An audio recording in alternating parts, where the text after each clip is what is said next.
This is Chuck Huber, the voice of Android 17. You're listening to Anime Seekers. You better be, or I'm coming for you. Dragon of the Darkness, Flame! Toku Secrets is a podcast run by the Anime Secrets website. Check us out at animesecrets.org for more anime, video game, tokusatsu content. Remember to follow us on Spotify, Apple Podcasts, YouTube, or wherever you listen to podcasts today.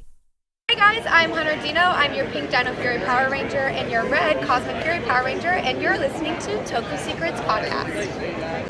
Welcome to Toku Secrets. Join us as we journey into the marvelous world of Super Sentai, Kamen Rider, Power Rangers, and many other tokusatsu. Get ready for the adventure of a lifetime. It's Morphin time! Link to the Morphin. I'm Nathan Desai, the dazzling adventurer, Spoken Silver. And I'm Rizwan Merchant, Gokai Red. And we're Toku Secrets. What's going on, everyone? Happy Friday. And today on the Toku Secrets podcast, we are wrapping up this little week-long series where we're taking a look at the MMPR comic little mini-series, the four-part series, The Return, written by Amy Jo Johnson. We're taking a look at the fourth and final issue here today, Riz and I. For those who want to get the, pretty much just get recapped on everything, we suggest that you check out the previous three podcasts that have been posted over this last week. So with that said, we're going to jump in. We're going to take a look at the plot of this one, and then we're going to give our overall thoughts and a rating. So with that being said, so we start off with a bit of a, not a flashback, but just to kind of, put things in a bit of context of how the previous comic ended. We see Olivia Hart, that's Kimberly and Tommy's daughter, find her father's old dragon power morpher, and then she morphs and it automatically teleports her to the moon, as the Green Ranger. So she, and that leaves us, pretty much takes us to where the previous comic ended. So, so a huge fight erupts between Olivia and Selena. And, at one point the Dragon Dagger gets knocked out of her hand, and thankfully Kimberly is able to use the Dragon Dagger to break the force field that's trapped all the other Rangers inside. And, and unfortunately everybody is also kind of surprised that Kimberly and Tommy had a kid, because she never told them, actually. And then Selena, so all the Rangers Kimberly gets her power morpher, and she morphs and she tries to help Olivia, but then Selena overpowers Olivia and takes Tommy's morpher and tries to pretty much use the Morphin-matic to do what she did already, which is, revive Rita from the Morphin grid. But then Olivia tackles Selena and knocks her out of a chamber that she was in. And then, but the machine doesn't power down because Olivia is still there. And when the machine finally, finishes its process, someone does come out of the Morphin grid, but it's not Rita Repulsa.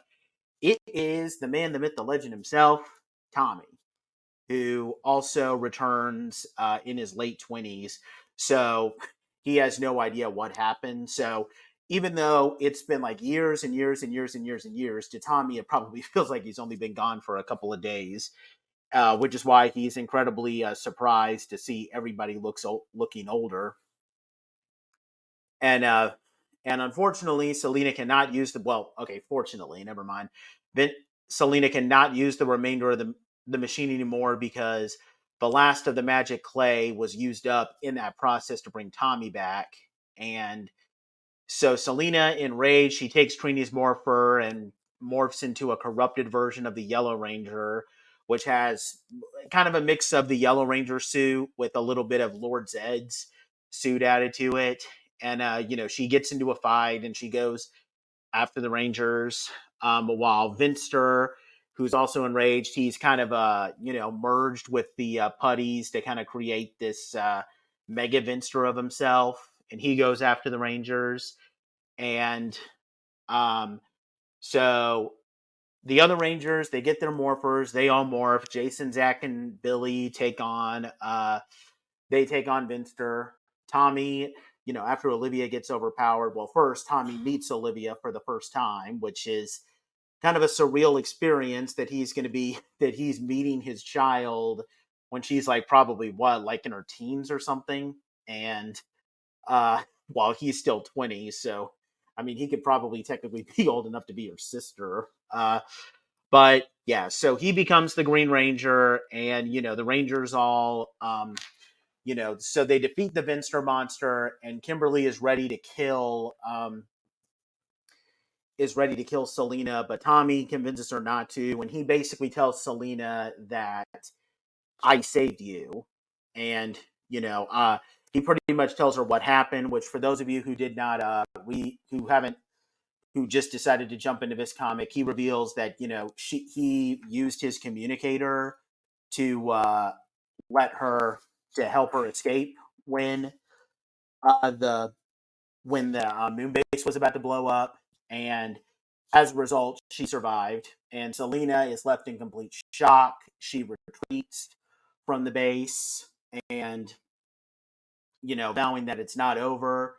And then pretty much the rest of the comic is just the Rangers reuniting. We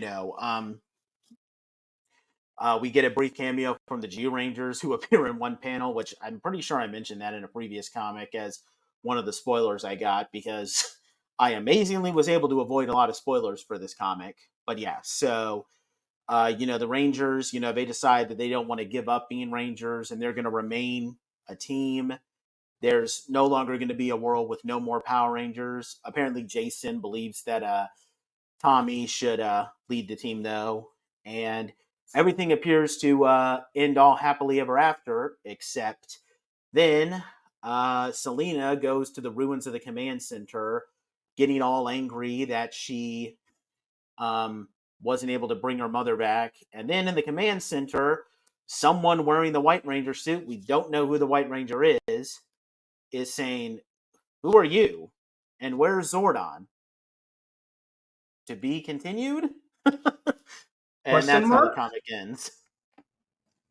Man, so Nate, I gotta first ask you, what was your reaction when Tommy was the one to step off the portal thingy? Honestly, I kind of saw that coming a little bit, just because first of all, it's Tommy, so they're gonna try to probably find a way to bring him back. But the way that like the panel was written that supposedly shows his death, you could probably tell that he was absorbed into the morphing grid. So but it was still a pretty genuinely emotional moment. Like, like seeing the moment where he meets Olivia for the first time, or just him being reunited with him. Still a pretty emotional moment, but I can't say that it's not something I didn't see coming. Yeah, so I didn't actually see it coming when I was reading the comics the first time through. Um, Uh-huh. I assumed that the rule of dead being dead would hold here. Even though I'm reading a comic about Power Rangers, I foolishly had kind of assumed dead meant dead. But no, just like in the other continuity where they kill Tommy, Tommy comes back to life. And just like in the audio drama. So, no, it's a pretty good. I like it though, because in this story, it's a really nice, touching moment. Because you see him saving Selena, and in Rita's last moment of life, she protects Tommy as a favor for protecting her daughter. And Yeah. I thought that was a really good moment for Rita and for Tommy. Yeah, definitely. But yeah, so let's get into the plot. What are your thoughts on everything now that we're at the end for now? So as far as it being a comic, just to give Kimberly some moments to shine, it's definitely great. I really wish that, I don't know, the more I think about it, it's a really great story in my opinion, but I really feel like there needed to be more than just these 4 issues, because there's a lot of plot points that, at least until, we get some sort of follow-up to this series, like there's a lot of questions that have been left unanswered, and there's no continuation that's been confirmed, at least to my knowledge. So, I mean, okay, so not knowing who this White Ranger is, I mean, that's not a huge deal. I mean, that's fine, but we still don't know how Zordon and Alpha got killed, and I don't think they even explain how Trini is dead. So, because when I was originally reading this, I thought, okay, maybe Trini died. Like, is this in like the same continuity as like the main series? Because we see how Trini died in Once and Always, but then you tell me, Riz, like when we reviewed the first issue, that this takes place in a different continuity, like separate from, the main series, and probably even separate from like the 1995 movie. Yeah. So I would have liked to see how Trini died. And honestly, I kind of wish that we got more moments for the other Rangers to shine. Like, I mean, as Jason being my favorite Ranger, I wish Jason got more moments to shine. Like, I would have loved to have more moments of him just kicking butt in that, like, really cool, like, Lone Ranger cowboy design of the Red Ranger suit. Yeah, definitely. That was something that I was also kind of bugged about. Was we don't get anything on Zordon and Alpha. We don't know what happened to them, how they died. My other thing that's kind of frustrating a little bit, it's not frustrating in a bad way, just like I want more info, is the command center still standing. And on the last couple of panels, minus some rubble in the middle of the center, it looks like the panels are still intact. So if Billy is trying to harness the powers of the Morphin grid for his telecom company, what better place to do it than in the command center? So I'm kind of wondering more what happened, because I feel like they could have been using the command center for at least Billy's experiment. Obviously, the team is disbanded. Kimberly's off in the woods of Canada. Zach's off being some kind of like, DJ, rock star, pop star thing with the Mastodon dancing in the background. Yeah. And Jason's off being the lone wolf. So, I mean, yeah, they're disbanded, but at least Billy could have been using it in the same way that he kind of used the command center in Once and Always for his research and work. Yeah, definitely. Yeah, I feel like the comic is way too interested in like it just being like Kimberly and Tommy's story, than to the point where the other Rangers just get kind of left in the dust. Yeah. Which, I mean, to be fair, that was kind of like how it was in at least early Mighty Morphin season 2, where almost every episode was about Tommy being on the brink of losing his Green Ranger powers, to the point where like some people might literally say, you might as well call the first half of season 2 the Tommy Oliver show featuring the Power Rangers. I mean, but okay, in that case, it made sense. Tommy's going through a major story arc, and the series is setting up the new powers of, the Thunder Zords, the White Ranger powers. There's a lot of exposition that needs to happen to make it interesting for us as the kids, because it's a big deal to sift from the Dinosaurs to the Thunder Zords, and to sift from a Green Ranger to a White Ranger. Yeah. Speaking of White Ranger, that's totally a chick. Oh yeah, for sure. Totally a female White Ranger. And so I'm kind of curious on like, is this White Ranger from the future sent back in time? Because that'd be pretty awesome. But maybe could it be Trini? Oh my god. That'd be wild. Yeah, it would. Oh man, I didn't even think about that possibility. I don't know. It was just some random idea that popped in my head. Yeah, I mean, definitely it could be possible, but I don't know. I don't know what the deal is here, but definitely very interesting. I think this final battle is also really fitting, especially seeing all 6 Rangers together, especially like with Jason wearing that really awesome outfit. Yeah. I don't know. I just wish that they had done like more modifications to other suits to kind of show the passage of time. Mm-hmm. Because the other 4 suits are very reminiscent of the past. There's no change to them whatsoever. But here's Jason rocking, a cape and some kind of birds on the cape, and it's kind of cool looking. And his power sword looking a lot bigger than it was on the show. Yeah. Like that blade is super wide, almost like it's the Megazord's power sword. Not the Megazord per se, but I see your point. Yeah. Well, okay, Um, that was more of an exaggeration of how big it was. Yeah.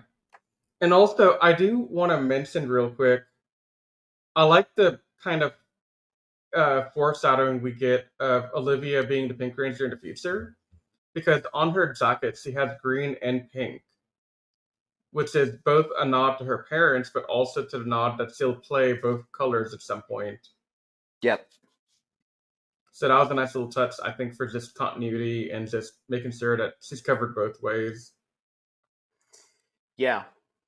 And I would hope that like this could launch like a new line of comics, like, which I don't know if it's going to or not, especially with the recent news regarding like the Boom Comics line with Power Rangers, and and the fate of that continuity just seems to be up in the air. But like, if they wanted to use this to like just be kind of like a reboot, like maybe do like your own little like continuity in the Boom Comics line, kind of like how, the audio drama that we took a look at creates like its own little story that has no bearing on the main universe. And this, I mean, clearly it has no continuity on the main universe because, I mean, Kat doesn't even exist. So, of course, she and Tommy aren't going to get married later on and have a son named JJ. So, like, Yeah. I wouldn't mind if they, tried to use that to like jump this into like a new type of continuity story, because it's a great setup, but I just kind of feel like if this is ultimately going to be its own self-contained story, like it's great, but I don't entirely, and I guess I kind of get it since Amy Jo Johnson wrote it, but I do kind of wish that Jason, Zach, and Billy got some moments to shine too. Yeah. No, definitely I wish the rest of the cast had had a chance to sign. But one comment going back to something you said a minute ago, Nate. We do have some news on the future of the Boom Studios comics regarding Power Rangers. So it's not an update on what happens after the current run ends, but they did announce something called Power Rangers Infinity. I don't know if you saw it or not. I don't think I did. Okay, so I'm gonna text you a photo of it while I talk about this, Okay. because I can't explain it and do it justice because it's just so weird looking. But basically, the tagline is a new team of Power Rangers rises at Boom Studios, and this team of Rangers is really weird looking. Like, for Christ's sake, Oh, it is. I'm looking at it right now. they have a bear for the Red Ranger, I think. And yeah, this is like been announced, and the plot is something along the lines of diehard Rangers fangirl Lola somehow finds herself mixed up in a marvelous mess of multiversal madness. Lola, along with a ragtag team of off-kilter Rangers from across the grid dubbed Infinity Force, must come together to face off against a mildly dangerous D-list villainous Poisandra, who has managed to snake her way across the fragile multiverse. Now, Poisandra, you'll remember as being the Dinosaurs, I think. Yep. I was about Yeah. to say that. Yeah, so it's a very interesting concept, and it's showing just how they decide to be different, because when they're not wearing their suits, um, they look even more surprising than when they do wear the suits, in my opinion. Yep. Um, so yeah, there is a future for Power Rangers at Boom. It's not the one that we were expecting, but um, it's something. And honestly, I might actually want to be reviewing this because I'm morbidly curious on where this is gonna go. Yeah, it would definitely be interesting. What's that? Yeah, it would definitely be something interesting to look at the more I think about it. Yeah, I sent you I the mean, photo of them with no helmets on. the art style is definitely interesting. The art style is very unique, and honestly, it makes it more interesting because we've never had a series like this, even in Sentai. No.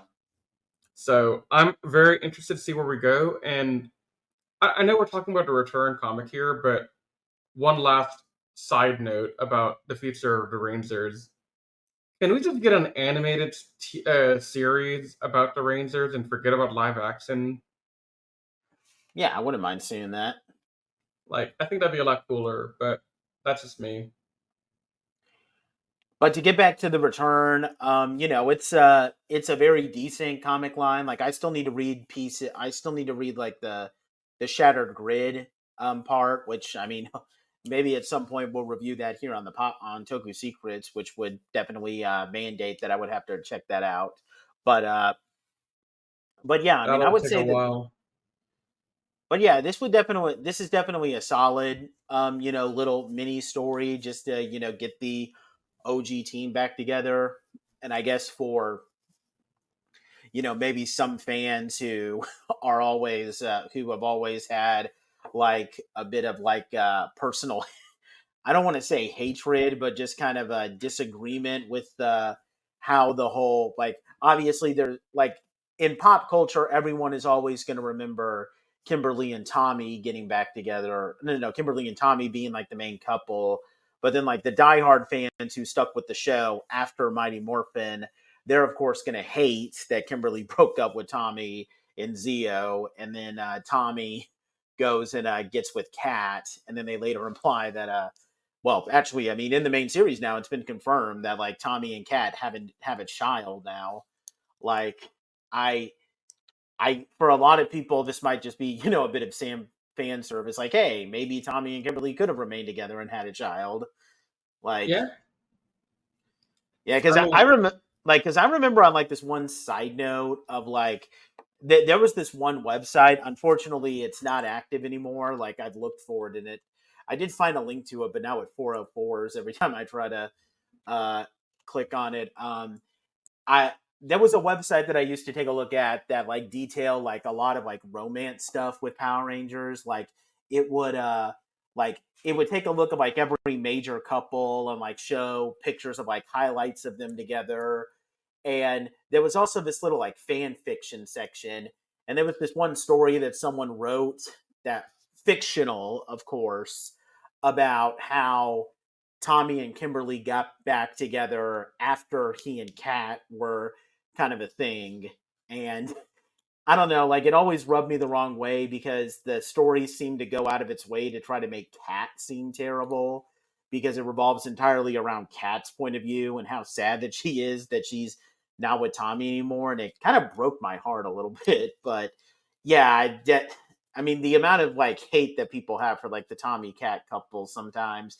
Not that I'm one of them. I mean, I think Tommy and Cat are cute, but yeah, there is a bit of a part of the fan base that considers them that where they might be the most hated couple in Power Rangers. it's just because they love Kim and Tommy too much and they can't get over it. Yeah, I know. Yeah. Which again, I'm not one of them. I mean, I love Tommy and Kat, and I'm totally not just saying that because I think Catherine Sutherland is an amazing person. Okay, maybe that's Well, part of the reason, but it's part of the um, reason, but also I go for either coupling. I don't care. Kimberly and Tommy made a lot of sense to me. Kat and Tommy make a lot of sense to me. Um, I think if Kimberly never went to, gymnastics thing in Florida, yeah, it would have been her, not Kat, marrying Tommy in the future. But alas, she had to go become a gymnast, which makes sense. That's her future goals. I don't fault her for it or anything she did really, except maybe the Dear John letter. I don't know. But yeah. other than that, I mean, this comic I think was really awesome.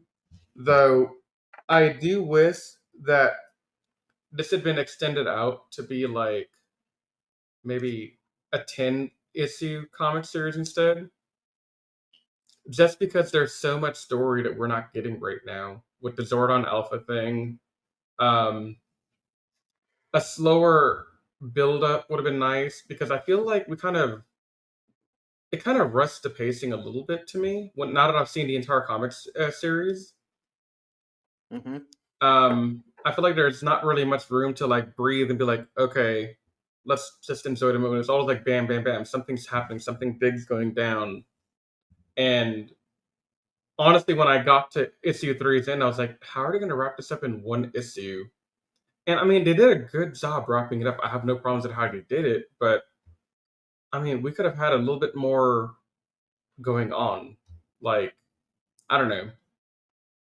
It just seemed kind of out of nowhere that it ended so quickly. And honestly, I really want Selena to come back as a villain because, like they said, she's got the powers of the Yellow Ranger, Rita staff, and some kind of weird Lord Zedd thing on top of it, you know? Yeah, yeah. This is definitely something where it works.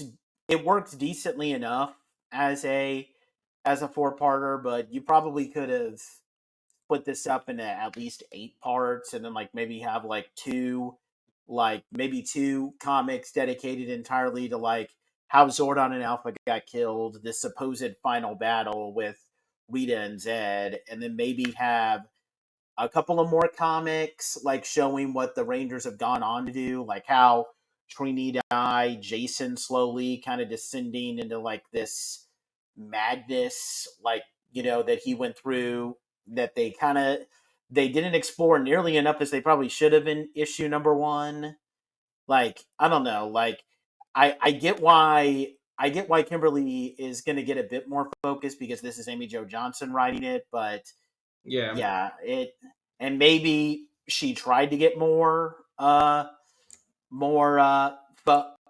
issues, but Boom Studios wouldn't have more than 4. I mean, we'll never know, but yeah, Yeah. it for what it is, it works really good, and I'm definitely glad that I read this whole thing. Yeah, same. I'm glad I backed it on their Kickstarter, GoFundMe, whatever it was. I forget right now. Because this was really worth the read to me, at least. Yeah, And I just want more. I know it says to be continued, but the fate is a little unknown until they announce it. And even if they do announce it, like a sequel, do you really think Amy Jo Johnson will return again? possibly. I mean, it's possible, but I don't know. It's kind of like she did this because it's the 30th anniversary and it was her gift to the fans. That's what she said on like her press release type thing. But will she come back because she just wants to give more to the community, or will she just pass it on to another writer? I mean, I think any writer could do a good job with it, but I think it had a personable touch having her be the writer on this with the other guy, Matt Hopston. Yeah, I mean, we'll just have to wait and see, I guess. Yeah, I mean, that's all we can do. I think there's a lot of cool stuff to explore here. I'm really glad we got a chance to look at it. Um, And my I wrap this up by saying I'd probably give this an 8, maybe an 8.5 out of 10. I'm going 8.5, and I will leave one last question if you want to try and figure it out. But what are Tommy and Kim gonna do? They're married, but the age difference is so big now. Like Yeah, they're I two was different always wondering people. that too. Like that's gonna be a huge struggle. I want to see that in comic form. Like just the Yeah, domestic life of Kimberly and Tommy living together, getting reacquainted with him being like a college age student and her being middle aged lady. Like it I mean can work, but there's gonna be a it's lot not of interesting challenges to it. it's not quite as bad as there being a sort of age difference between Steve Rogers and Peggy Carter in the Marvel universe, but I mean Yeah, it's kind of similar. yeah, definitely. It's definitely kind of similar, but no, it's not the same thing. Yeah, But yeah, I enjoyed it. I think 8.5 is the right score for this thing, and I think I might want to start doing more comic reviews on here just for fun, as like a yeah, that separate thing. yeah, and I definitely second that. So if you guys enjoyed this, please let us know. If you're listening to it on Spotify, reach out to us on the website or just comment down below on YouTube if you really enjoyed this. And yeah, we will definitely consider doing more comic reviews on the podcast. Yeah. But yeah, we thank you all for joining us for this little miniseries. And again, let us know how you enjoyed it. We will catch you guys next week when we continue our little regular series reviews, where we take a look at the next part of Seiju Sentai Gingaman. And yeah, we hope you guys will join us for that. And we'll see you guys next time. But until then, bye for now. If you enjoyed listening to the Toku Secrets podcast, please check us out at animesecrets.org and follow us on all our social media pages such as Twitter, Facebook, and Instagram. And also feel free to check out our other podcasts, including Anime Declassified and the Jedi Squadron. You can also leave us any feedback you'd like to offer us directly on our website. If you're listening to this on Spotify or iTunes, we thank you so much, and please leave us a rating out of 5 stars. If you're watching this on YouTube, please subscribe to our channel if you're not already subscribed, and leave any comments down below, as we love to take the time to read comments left on our channel and give our fans, shout-outs. If you have any seasons of Super Sentai, Power Rangers, or other tokusatsu shows that you'd like for us to check out, please don't hesitate to say so in your feedback. With all that said, we thank you so much for taking the time to listen to our podcast, and we will see you next time as we continue our never-ending journey through the world of tokusatsu. But until that time, you all stay safe, we love you, and may the power protect you.